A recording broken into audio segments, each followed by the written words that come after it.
로사의 책방에 오신 여러분, 지금 편안한 시간이신가요?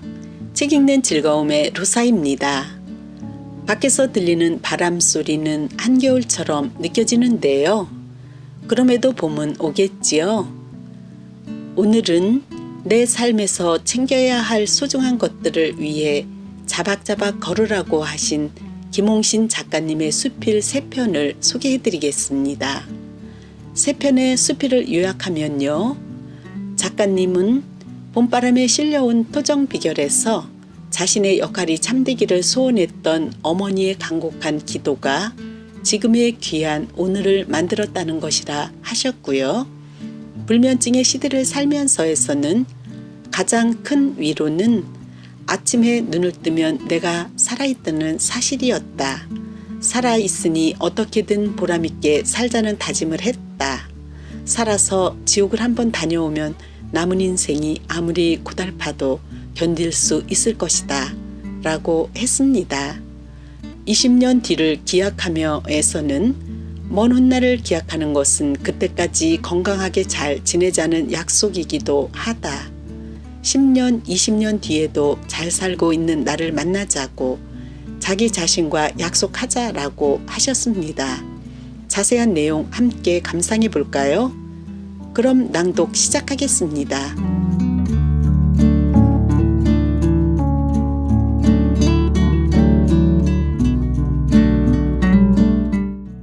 봄바람에 실려온 토정 비결. 김홍신. 해가 바뀌고 봄 향기가 바람에 실려 양지바른 들녘을 찾을 무렵이면 토정 비결을 보러 다니던 어머니의 모습이 떠오른다. 어머니는 성당에 다니기 전까지만 해도 당골레라 부르던 무당, 점쟁이의 집을 자주 드나들었다. 집안에 우환이 있거나 풀기 어려운 일이 생기면 곡식이나 지전을 챙겨 들고 당골레를 찾곤 했다. 그 시절 어머니의 신앙은 부처님과 무당과 판수뿐 아니라 관상쟁이와 토정 비결을 잘 봐주는 서당의 유식한 훈장님까지 다양했다. 용한 점쟁이가 있다면 동네 여인들을 모아 우르르 몰려가기도 했고 내림굿을 받아 막 점사를 보기 시작한 무당이 신통방통하다며 먼 길을 마다치 않고 찾아가기도 했다. 우리 어머니만 그런 건 아니었다. 그 각박하고 대책 없고 아픔 많던 시절의 여인들은 믿고 의지할 데가 없으니 작은 새끼줄이라도 잡고 싶은 절박한 심정으로 무엇인가에 매달릴 수밖에 없었을 것이다. 어머니들은 날마다 맑은 물 한 사발을 장독대에 올려놓고 간절하게 빌었다. 남편과 자식의 건강과 무탈, 조상의 은덕, 하늘의 도움, 시집의 풍요, 친정의 안위를 빌고 비로소 자신의 역할이 참되기를 원했던 여인네들의 간곡한 기도가 오늘의 대한민국을 만들었다는 생각을 했다. 외아들인 나를 자손이 없는 큰아버지에게 양자로 보내라는 문중 어른들의 강요를 한사코 거부하여 모진 구박을 받던 어머니는 하나밖에 없는 아들을 귀한 사람으로 만들겠다며 내게 수양 어머니까지 만들어 주었다. 오직 외아들이 건강하고 대성하기를 바라는 마음으로 그렇게까지 했던 것이다. 그랬던 어머니가 돌변한 것은 성당에서 영세를 받으면서부터였다. 당골레가 서운하다는 소리를 할 정도였다. 어머니는 하느님 말고는 죄다 뜬귀신 아니면 잡기라며 그때부터 무당, 점쟁이, 판수를 멀리했다. 그러나 토정 비결만은 끊지 않았다. 해마다 정월보름이 지나고 경칩 무렵이면 어머니는 어김없이 토정 비결 잘 본다는 곳을 찾아다녔고 특별히 적어온 게 없는데도 식구마다 조목조목 평생 사주며 올해의 운수를 줄줄이 풀어놓곤 했다. 좋기 공책 서너 장이 될 만한 내용을 어찌다 외운 것인지 알 길이 없었다. 우리 식구들의 운명을 다 책임져야 할 의무가 있다고 생각했거나 어머니가 우리 집안에 기륭 화복을 죄다 깨고 있어야 예방도 하고 대책도 세울 수 있다고 판단했을 수도 있다. 어머니는 시간이 흘러도 토정 비결의 내용을 절대 잊지 않고 철저히 지켰다. 여름에 몰래 샛강으로 헤엄치러 가려고 하면 불러앉히고는 5, 6월에 물놀이 조심하라 하지 않았느냐면서 야단을 쳤다. 정 물놀이를 하고 싶으면 집 근처의 개울에서 하라는 것이었다. 누름꾼들이 누름을 끊지 못하는 것은 덜어는 돈을 따기도 하기 때문이라고 한다. 젊게도 신기하게 간혹 맞아떨어지는 경우가 있었기에 멀리하지 못했는지 모른다.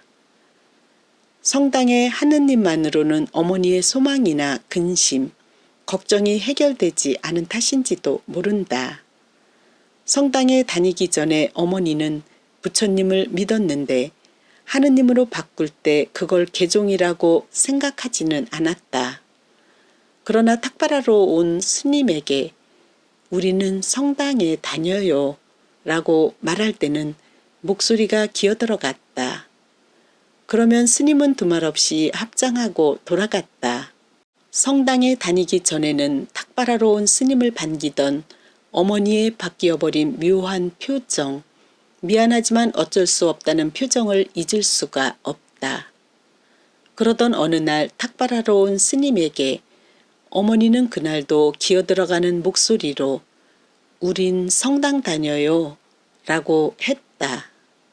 그러자 스님이 마루에 걸터앉아 만화책을 보고 있는 나를 가리키며 장차 재상이 될 상인이 귀하게 기르시고 그때 소승을 잊지 말아주세요. 라며 맨 땅에 무릎을 꿇고 어머니에게 절을 하고 돌아갔다. 어머니는 나를 뚫러져라 쳐다보더니 뒤줄을 열고 판재기 가득 쌀을 퍼 담아 젠걸음으로 대문 밖으로 나갔다. 조금 뒤에 어머니는 빈 판재기를 들고 들어와 내 볼을 살짝 꼬집으며 웃었다. 어린 마음에도 어머니가 왜 판재기 가득 쌀을 담아 내갔는지 짐작할 수 있었다.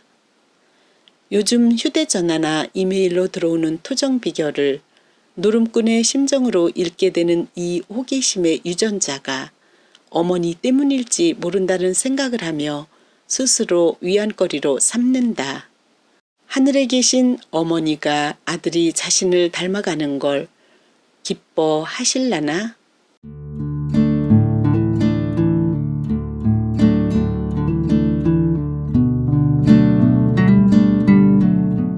불면증의 시대를 살면서 신선들이 유유자적하던 이 땅이 복잡하고 소란해지면서 인간 세상은 근심, 걱정, 두려움으로 불면의 땅이 된 것인지 모른다. 나 또한 불면증으로 시달린 지 10수년, 처방받은 약을 먹은 지도 오래라는 생각에 내 불면증의 원인을 찬찬히 살펴보았다. 옛 어른들 같으면 일하지 않고 놀고 먹어서 그렇다며 야단을 칠 수도 있으리란 생각을 했다. 나 같은 경우엔 육체 노동은 매우 적고 정신 노동은 극심한 편이기에 세상이 복잡해서 잠 못 드는 게 아니라 내 머릿속이 복잡해서 불면증에 시달린다는 걸 부정할 수 없다. 불면증의 시작은 10수년 전 잃어버린 우리의 찬란했던 발의 역사를 되찾겠다는 일념으로 매달린 대하 역사소설 김홍신의 대발해 때문인 것이 분명하다. 200자 원고지 12,000장을 완성하기 위해 500여 권의 자료를 뒤지고 중국과 러시아를 취재하고 수정 작업과 교정 작업만 7개월을 하면서 심한 불면증에 시달렸다.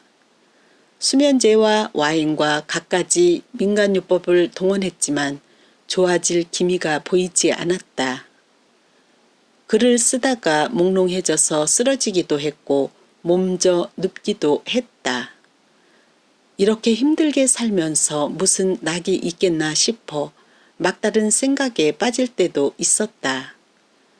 그런 위기 때마다 스승의 가르침이 나를 깨우곤 했다.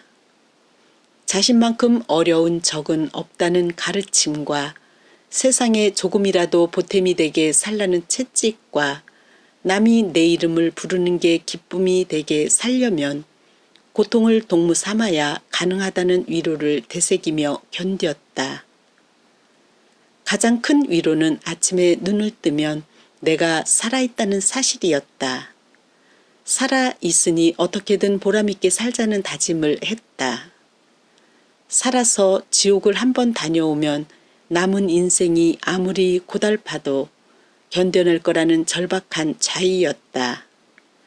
지표를 포기하면 평생 후회하겠지만 고구려가 멸망하는 날로부터 30년 후 발해 건국에서 멸망까지 258년간의 우리 민족사를 갈고 다듬으면 불면증도 해결되고 살아서 천당에 오르는 환희를 맛보게 되리라는 꿈을 꾸었다.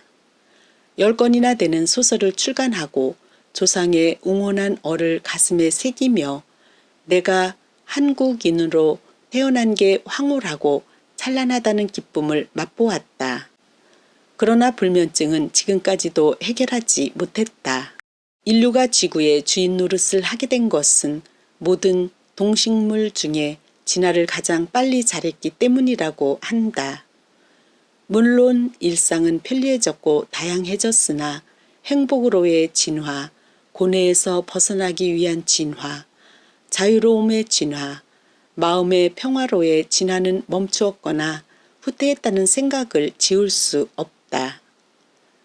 근래의 동물과 식물의 진화 과정에 관한 글을 읽고 나도 별 수 없이 진화가 아니라 퇴보한 존재라는 생각을 하게 되었다. 미국의 대도시에 사는 제비의 날개가 짧아졌다고 한다. 도시의 수많은 자동차 행렬에 부딪혀 죽거나 다치지 않으려면 급회전을 해야 하는데 날개 길이가 길면 급회전을 할 수 없기 때문이라고 한다. 뉴욕 공원에서 사람들이 버린 썩은 음식물 쓰레기를 먹고 생존해야 하는 흰발 붉은 쥐는 식중독을 이기는 개체로 진화했다고 한다. 어두운 곳을 좋아하던 거미는 가로등 불빛을 보고 모여드는 벌레를 사냥하기 위해 가로등 불빛을 이용한다고 한다. 어디 그뿐인가? 민들레와 같은 국각화 식물인 크레피스 상긋하는 씨앗을 멀리 날려도 흙을 찾기 어렵자 씨앗 무게를 늘려 아스팔트와 시멘트 틈새에서 생존하도록 진화했다고 한다. 사람은 자동차, TV, 휴대폰, 청소기, 세탁기, 오븐, 냉장고, 지하철, 비행기, 컴퓨터, 로봇 등등을 끊임없이 개발하여 편리한 삶으로 진화하는 속도는 빨라졌지만 삶의 가장 소중한 가치인 행복으로 가는 능력은 오히려 후퇴한 것 같다. 우리 집 담장과 바닥 시멘트 틈새에서 마디게 자라는 회양목은 한참 동안 비가 오지 않으면 고개를 푹 숙인 채 죽은 듯 있다가도 비만 오면 고개를 바짝 쳐들고 푸른 잎을 자랑하곤 한다. 옮겨 심으려고 삽질을 해봤지만 시멘트 바닥을 깨트리기가 쉽지 않아 그저 가끔씩 물을 주곤 한다. 물을 줄 때마다 너는 어찌하여 하필 좁은 시멘트 틈에서 생존하느냐. 그래도 굳세게 살아보라며 잎을 만져주곤 한다. 그러다가 문득 그 작은 식물에게 마음 쓰는 것만큼 고통을 받는 이에게 마음을 쓰지 못한 것을 반성하게 된다. 생각하니 불면증을 걱정할 게 아니라 점차 근시안으로 퇴화하는 걸 걱정해야 한다. 얼마 못 가 더욱더 퇴화된 자신을 볼 테지만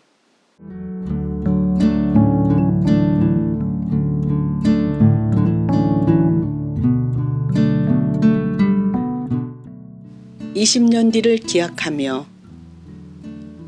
제자들과의 모임에서 주례에 얽힌 얘기를 하게 되었다. 어쩌다 보니 내 나이 39세에 첫 주례를 하게 되었는데 하필 그날 여의도에서 대통령 후보가 대중연설을 하느라 그 일대가 온통 길이 막혀 1시간 반이나 늦게 예식장에 도착한 아찔했던 사연이 떠올랐다.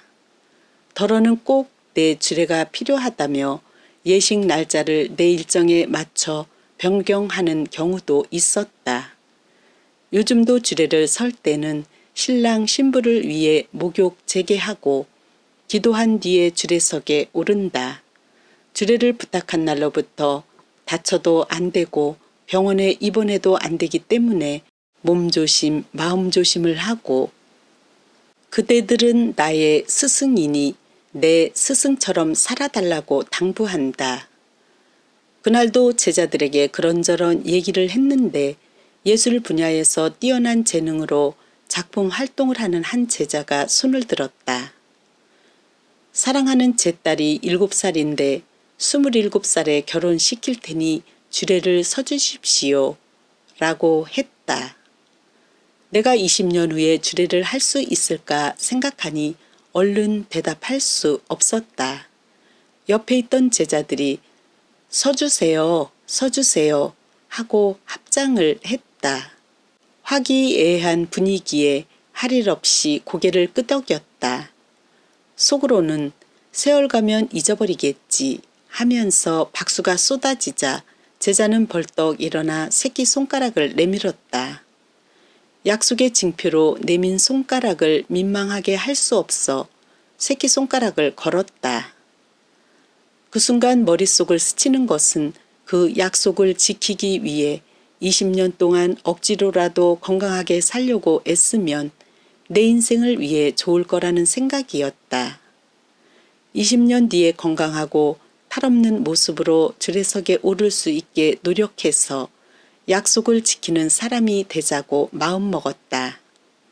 그리고 1년 뒤 제자들 모임에서 그 제자는 또 거침없이 둘째 딸을 낳았는데 그 아이도 주례를 서주셔야 합니다. 선생님을 생각해서 둘째는 25살에 결혼시키겠습니다. 라고 하는데 농담 같지 않았다. 제자들이 또 박수를 치고 분위기를 잡는 바람에 나는 또 제자와 새끼손가락을 걸었다. 내 나이에 25년을 더하며 혼자 웃었다. 73 더하기 25는 98이 분명했다. 어린 시절에 사주풀이하는 사람이 내게 장수할 사주라며 88세까지 살 거라고 해서 기분 좋았던 기억이 새삼스러웠다. 70세만 되어도 장수했다고 하던 시절이었다. 근래에 기대수명 계측 시스템이 생겼다고 해서 내 자료를 기대수명 자동 계산기에 넣어봤다. 조금 장난스러워 보였지만 재미삼아 나이, 성별, 사는 지역, 부모와 조부모의 병력, 평균 수입, 학력, 건강상태, 운동량, 수면 태도, 성격, 운전 성향, 흡연량과 주량, 건강검진 유무, 키와 체중 등을 입력했다.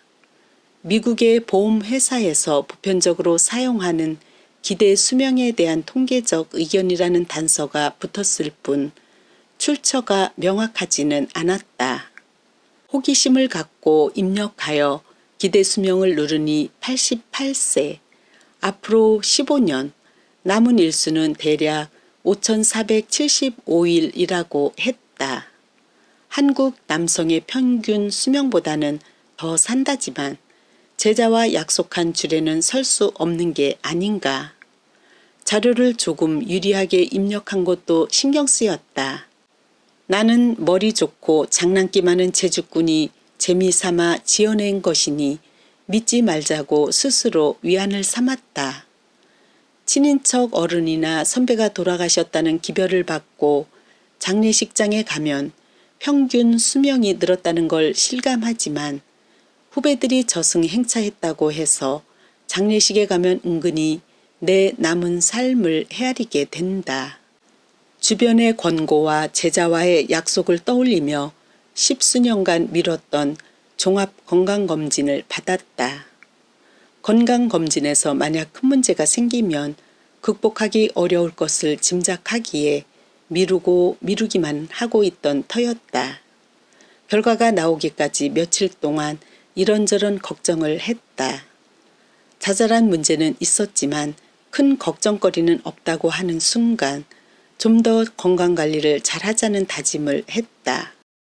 남들에게는 인생 잘 놀다 가지 않으면 불법이라며 건강을 망치면 바람에 낙엽같이 구르고 밟혀도 달상 못한다.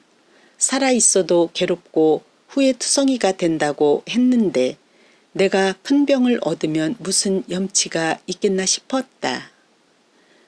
음식을 조절하자, 운동량을 늘리자, 명상을 더 깊게 하자, 쌓이고 쌓인 마음의 응어리를 털어내자, 잡념을 깨뜨리기 위해 기도를 더 정성으로 하자, 나와 인연 맺은 사람들을 더 소중하게 만들자, 게을리한 공부가 적잖으니 부지런히 공부하자, 세상으로부터 받은 은혜 다 갚고 갈 수 없으니 좋은 글을 써서 조금이라도 보답하자, 남을 기쁘게 하고 세상에 조금이라도 보탬이 되게 살자.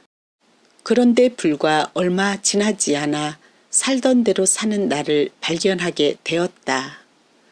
그저 살아있음에 감사했다.